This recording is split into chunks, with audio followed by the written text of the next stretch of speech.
My name is Sean Jennings. I work for VirtuStream. I am co-founder and Senior Vice President of Solutions Architecture. Well, I do hold several VMware certifications, tend to focus on the VCDX. I am VCDX number 17, so my VCP number is 30. And I also hold several VCAPs and a few other certifications that people don't tend to focus on as much anymore. VMware certification has benefited me in a number of different ways, going back roughly since the beginning of the programs for certification. So we started a company in 2001 that was focused on virtualization before people really understood what virtualization was. And as VMware started to develop mindshare and to get understanding and acceptance in the industry, having the certification from VMware really helped us with our credibility because we were so early to the game. As we developed maturity and as VMware grew and was more accepted, it helped us to grow as a company because even though we had deep roots and a lot of expertise, having that seal of approval from VMware is very important. And we were actually VMware's first VAC partner globally. And having that moniker as well, along with a stable of VCPs, was really instrumental in helping us grow our business very early on. VMware certification has helped our company grow throughout its 10-year history. Interestingly, the VCDX itself, when it came out 4 years ago, really marked a watershed event for us. We had 2 of the first batch of VCDXs worldwide.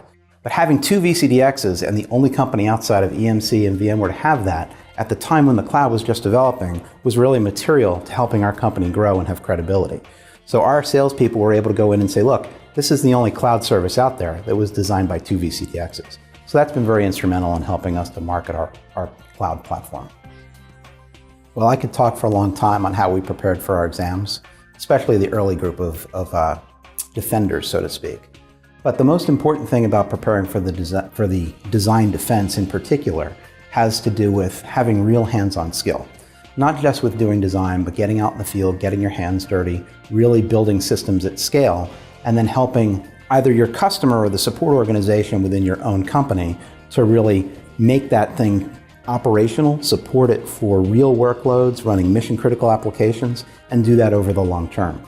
So when we did our VCDX defenses, when I did my own, I had already been doing hands-on VMware work for more than 6 years.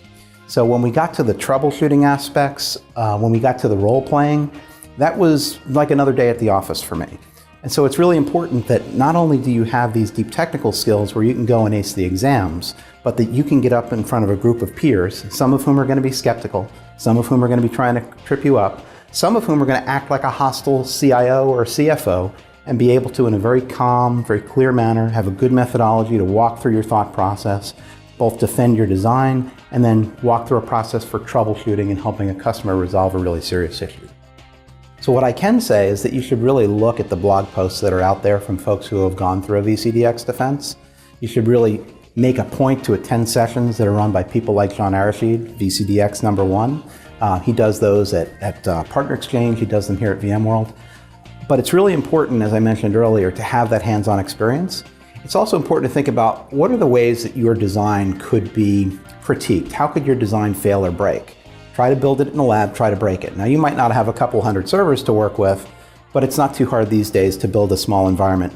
The best and most successful VMware experts that I've worked with are guys who build their own PCs, build labs in their basement, and try every way that they can to break their own stuff. Because then when you get in front of that board, they're not going to ask you anything that you haven't already thought of, haven't already tried. Well, I think if you're considering VMware certification, it's good to do a little bit of a gut check and understand what it is you want to use that certification for. So if you're thinking about things like a VCP or a VCAP, those are certifications that are really good to help you get established in the industry. As we're moving out of the pure virtualization era into more of a cloud era, it goes above and beyond just the hypervisor layer. But more broadly from a career perspective, if you want to go to something like a VCDX, those technical skills are necessary, but they're really not sufficient. You have to have good business skills. You have to be able to get up in front of an audience and present. You have to be cogent. You have to be a clear communicator. You also have to have good written communication skills. So it's easy enough to take work that VMware has done in the past, the templates that they provide us in the readiness kits and the other material that they post in Partner Central, and be able to turn out a design. But you really have to be able to take that information, sit down with your customer, understand their business needs, and align the two. And you also have to be able to speak in a way that the CFO and the CIO and ultimately a CEO can understand. If you want to work at that rarefied level of a VCDX, you're going to be in the room with people like that. You're going to be in the room with people who have to answer to boards of directors, who have shareholders, who have multi-billion-dollar revenue streams. So you have to have more skills than just the technical. That doesn't mean I'm discouraging you from getting the VCP or the VCAP, but understand if you're going for the VCDX, you're really moving into new territory.